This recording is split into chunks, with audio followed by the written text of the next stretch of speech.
Adolf Hitler was born on April 20th, 1889, in Braunau am Inn, a small town in Austria-Hungary close to the German border. His father, Alois Hitler, was a customs official, a stern and authoritarian figure who had a significant impact on young Adolf's upbringing. His mother, Clara Polzel, was much younger than Alois and was more indulgent towards her son, providing a contrast to the strict discipline imposed by his father.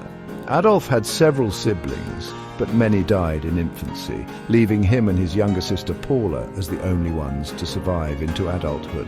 This early family dynamic, marked by a domineering father and a more doting mother, likely played a role in shaping his personality.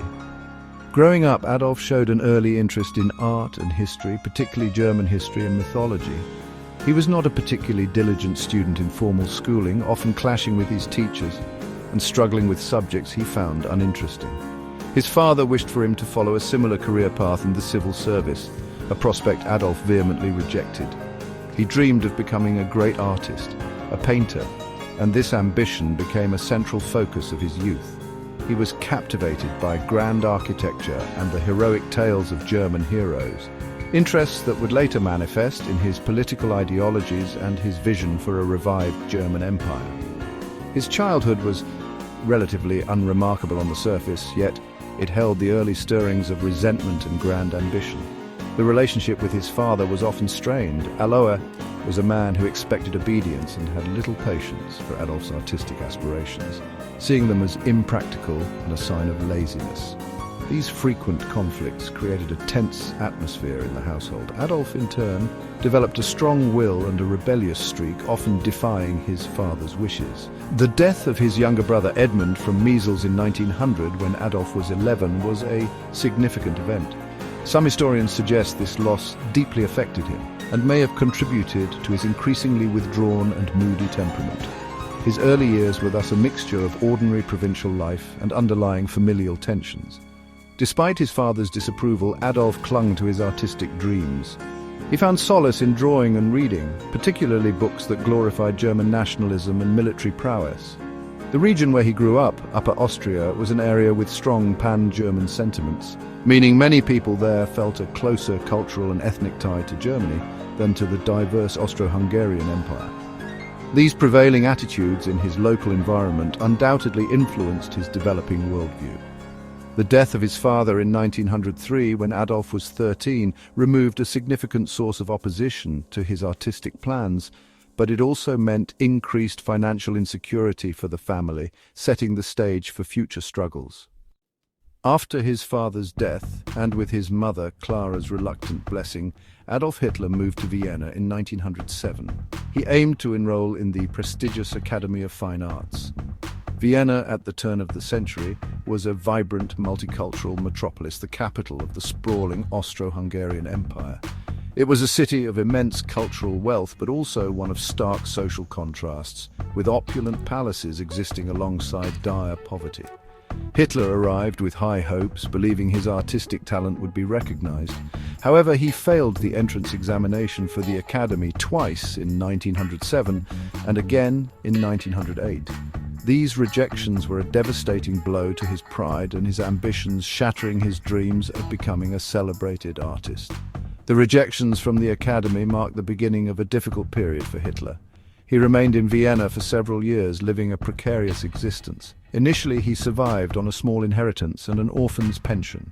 When this money ran out, he experienced periods of homelessness, sometimes sleeping in shelters or on park benches. He earned a meager living by painting and selling postcards, mostly depicting Viennese landmarks. These years were characterized by poverty, social isolation, and a growing sense of bitterness. He felt like an outsider, unrecognized and unappreciated by the society around him. His experiences in Vienna hardened him and fueled his resentment against those he perceived as successful or privileged. During his time in Vienna, Hitler was exposed to a wide range of political ideas and social currents. The city was a hotbed of political activity, with various nationalist, socialist, and anti-Semitic movements vying for influence. He became an avid reader of political pamphlets and newspapers, often those with a strong nationalist or anti-Semitic slant. Figures like Georg von Schönerer, a pan-German nationalist, and Karl Lueger, the anti-Semitic mayor of Vienna, significantly influenced his developing ideology. Lueger, in particular, demonstrated how anti-Semitism could be used as a powerful political tool to mobilize public support. Hitler observed these techniques and absorbed the pervasive anti-Semitic atmosphere of the city. Hitler's Vienna years were crucial in shaping his worldview. He developed a profound hatred for the multiculturalism of the Austro-Hungarian Empire, viewing it as a source of weakness and decay. He became increasingly convinced of the superiority of the so-called German race and the need for a unified German state. His anti-Semitism, which may have existed in a latent form earlier, intensified dramatically during this period.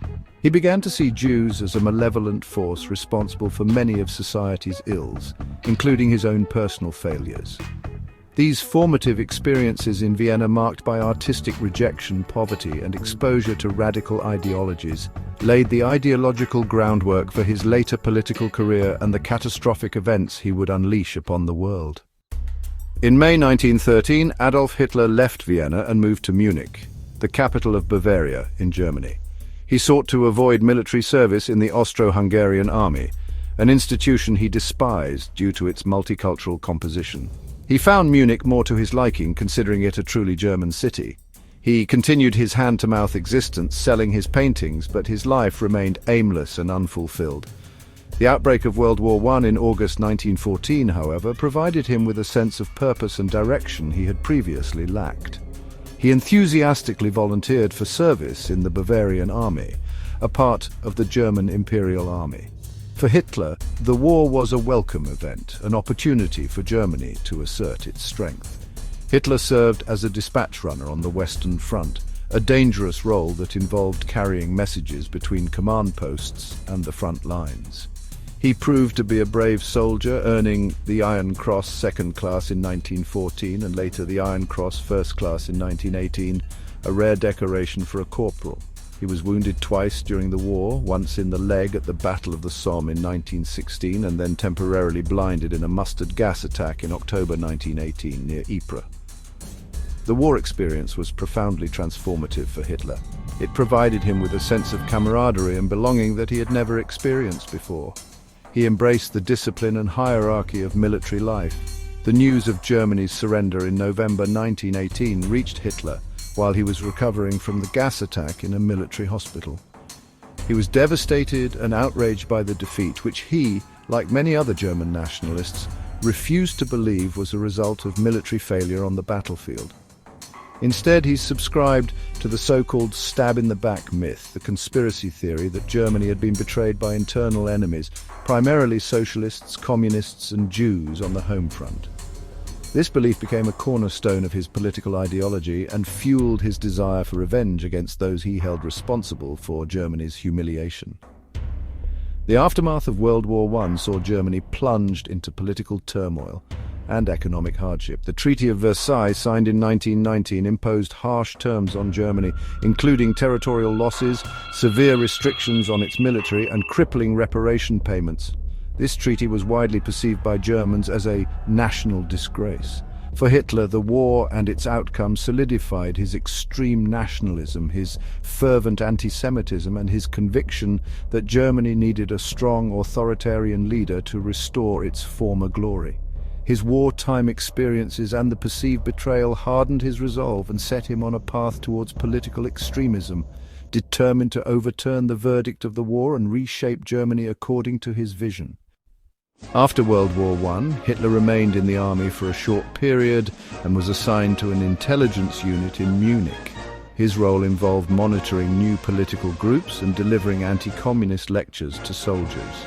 In September 1919, he was ordered to investigate a small, obscure political group called the German Workers' Party, or Deutsche Arbeiterpartei. During a meeting, Hitler, angered by a speaker's suggestion that Bavaria should separate from Germany, delivered an impromptu, impassioned speech. The party's founder, Anton Drexler, was impressed by Hitler's oratory skills and invited him to join.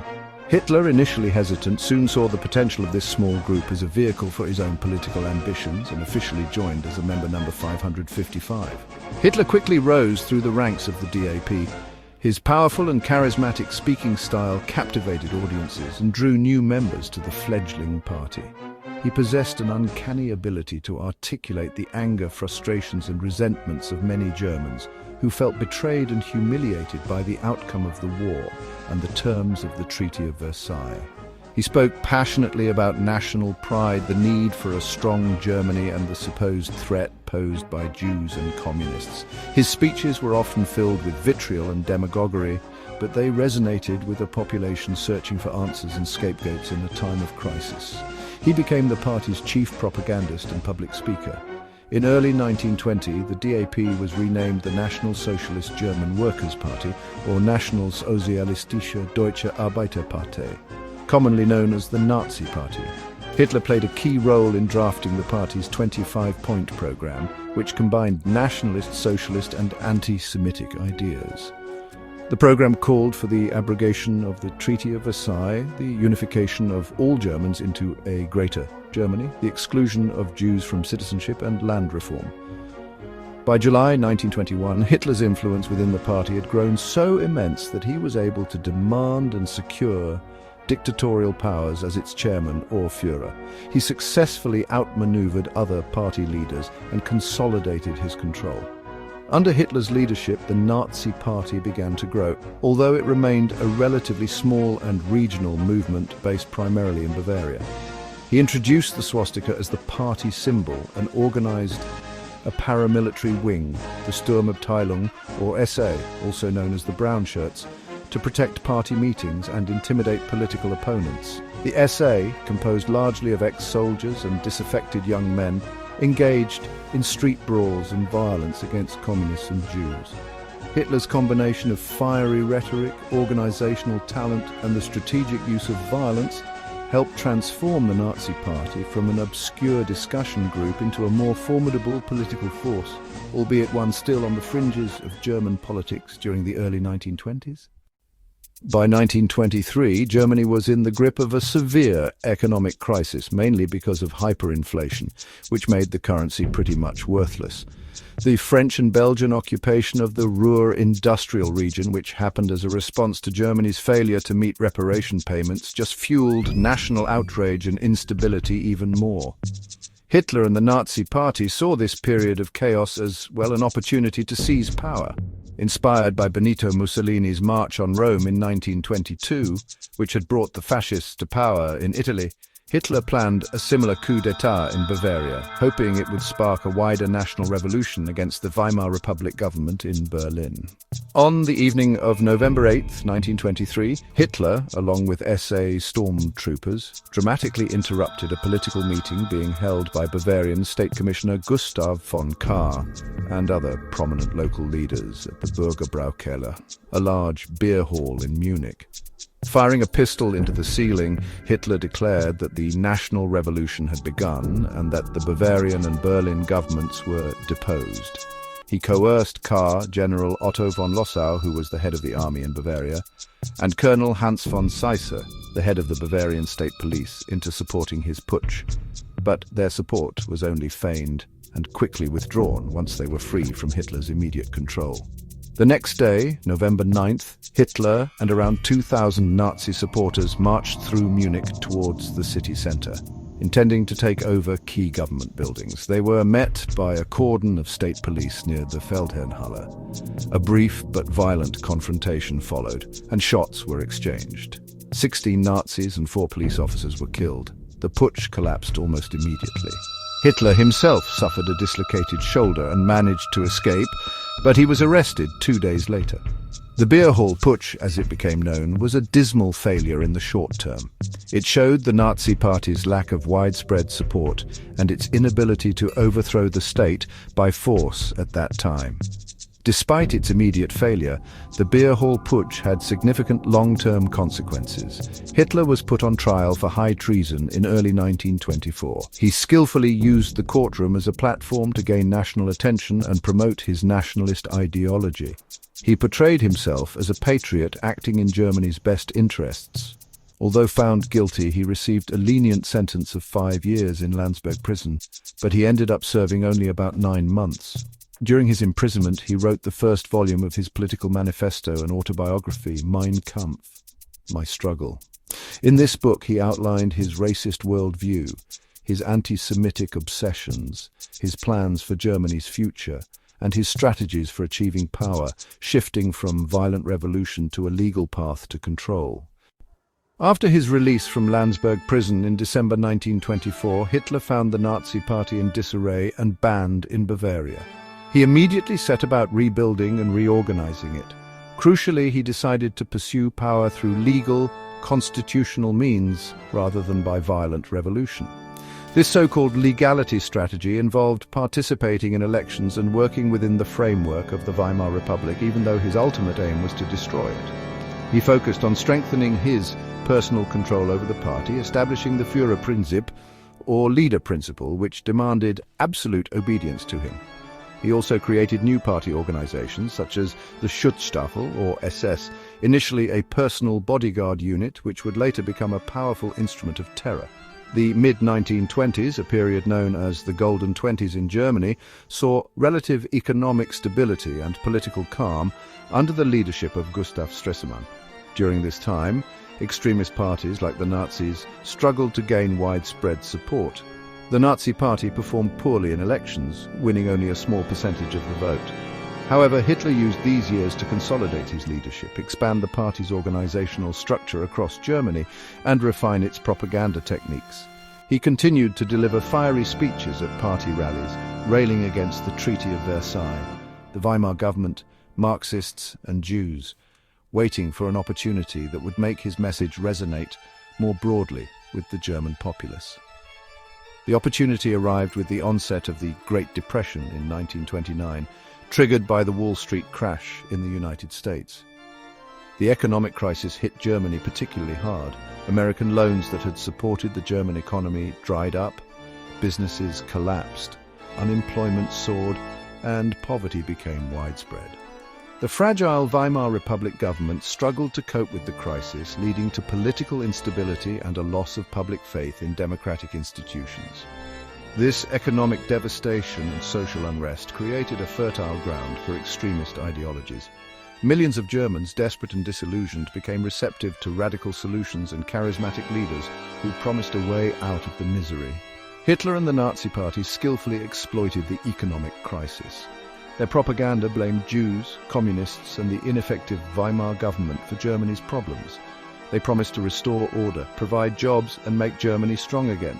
Nazi rallies became larger and more frequent, projecting an image of strength, discipline, and dynamism. In the Reichstag elections of September 1930, the Nazi Party achieved a stunning breakthrough, increasing its share of the vote from 2.6% in 1928 to 18.3%. Making it the second largest party in Parliament. This electoral success marked a turning point, transforming the Nazis from a fringe group into a major political force and setting Hitler firmly on the path to power. On January 30th, 1933, after a series of complex political negotiations and intrigues, President Paul von Hindenburg appointed Adolf Hitler as Chancellor of Germany. Conservative politicians believed they could control Hitler and use his popular support for their own ends. However, they gravely underestimated his ruthlessness and determination. Once in power, Hitler moved swiftly to dismantle democratic institutions and establish a totalitarian dictatorship. The Reichstag fire on February 27, 1933, allegedly set by a young Dutch communist, provided the pretext for a crackdown on civil liberties. Hitler persuaded Hindenburg to issue the Reichstag fire decree, which suspended basic constitutional rights, including freedom of speech, assembly, and the press. This decree allowed the Nazis to suppress political opposition, particularly communists and socialists, whose leaders and members were arrested and imprisoned. In the March 1933 elections, held in an atmosphere of intimidation and violence, the Nazi Party, along with its nationalist allies, secured a majority in the Reichstag. This enabled Hitler to pass the Enabling Act on March 23, 1933. This crucial piece of legislation effectively gave Hitler's government the power to make laws without the consent of the Reichstag for 4 years, thereby legally establishing the foundation of his dictatorship. With this act, parliamentary democracy in Germany came to an end. With the Enabling Act in place, Hitler systematically eliminated all remaining sources of opposition. Other political parties were either banned or forced to dissolve. Trade unions were abolished and replaced by the German Labour Front. State governments were brought under Nazi control through a process called Gleichschaltung, or coordination. By the summer of 1933, the Nazi Party was the only legal political party in Germany. The Night of the Long Knives in June 1934 saw Hitler purge potential rivals within his own party, primarily Ernst Röhm and the leadership of the SA, using the SS to carry out hundreds of murders. When President Hindenburg died in August 1934, Hitler combined the offices of Chancellor and President, declaring himself Führer and Reich Chancellor, the supreme leader of Germany. Propaganda, orchestrated by Joseph Goebbels, played a vital role in consolidating Nazi power and maintaining public support. The media, newspapers, radio and film were tightly controlled and used to glorify Hitler and the Nazi regime, promote Nazi ideology and demonize enemies, especially Jews. A pervasive police state enforced by the Gestapo and the SS ensured compliance through surveillance, intimidation and terror. Concentration camps, initially established for political prisoners, became an integral part of the Nazi system of repression. Through these measures, legal maneuvering, violence, propaganda and terror, Hitler transformed Germany into a totalitarian state where individual freedoms were extinguished and the will of the Führer was law.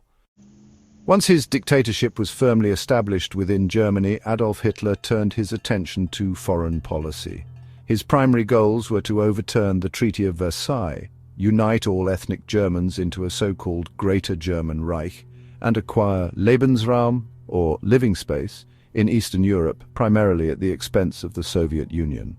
These ambitions inherently meant a policy of expansionism and aggression.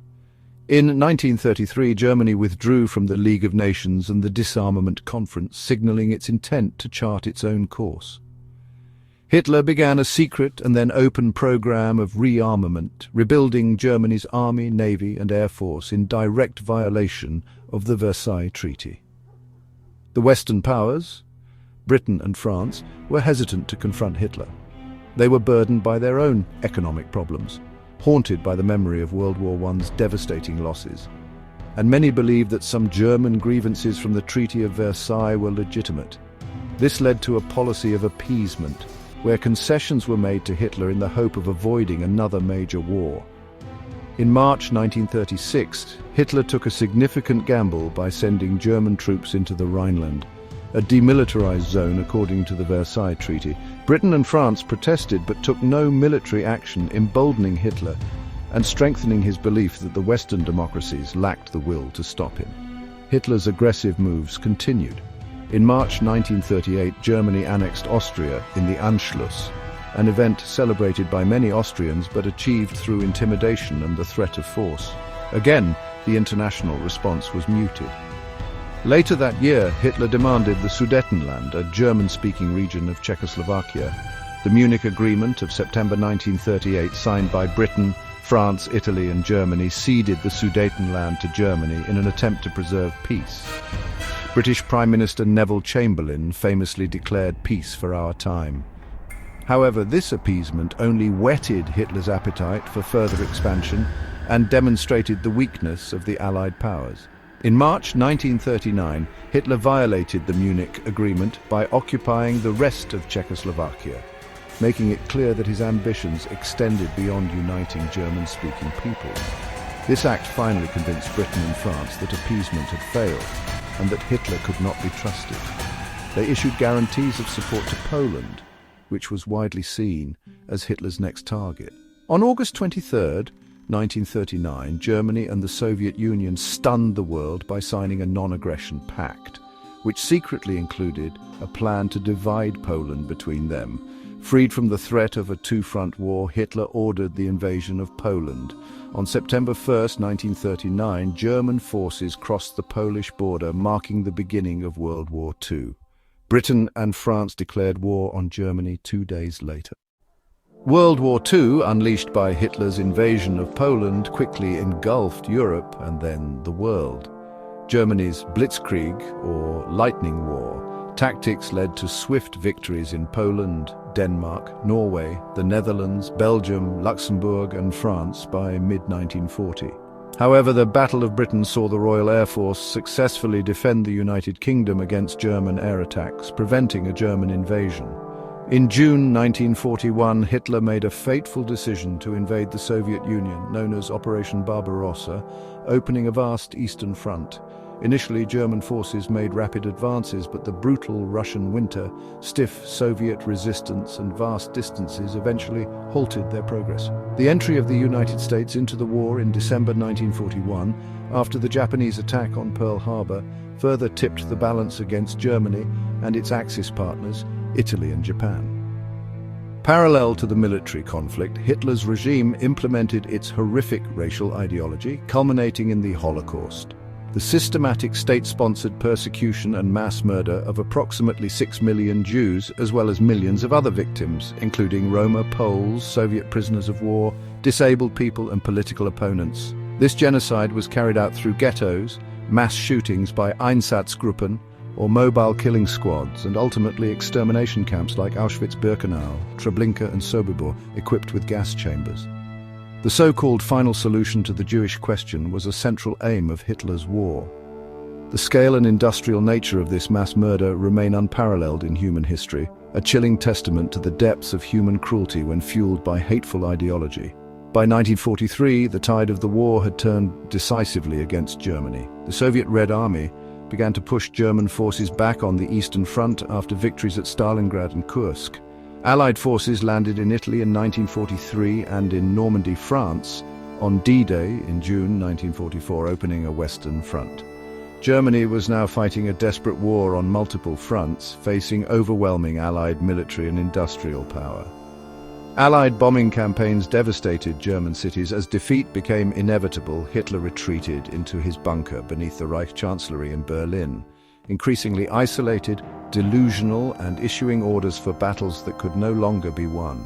On April 30th, 1945, with Soviet troops closing in on his bunker, Adolf Hitler committed suicide alongside Eva Braun, his longtime companion whom he had married hours before. He ordered their bodies to be burned to prevent them from falling into enemy hands. Germany officially surrendered to the Allies on May 7th and 8th, 1945, ending World War II in Europe. The consequences were catastrophic. Tens of millions dead, entire countries devastated, and a world profoundly changed. Remembering Hitler's rise, his horrific crimes, and the immense suffering he caused is crucial. It serves as a stark warning about the dangers of unchecked power, extremist ideologies, racial hatred, and the fragility of democracy, reminding future generations of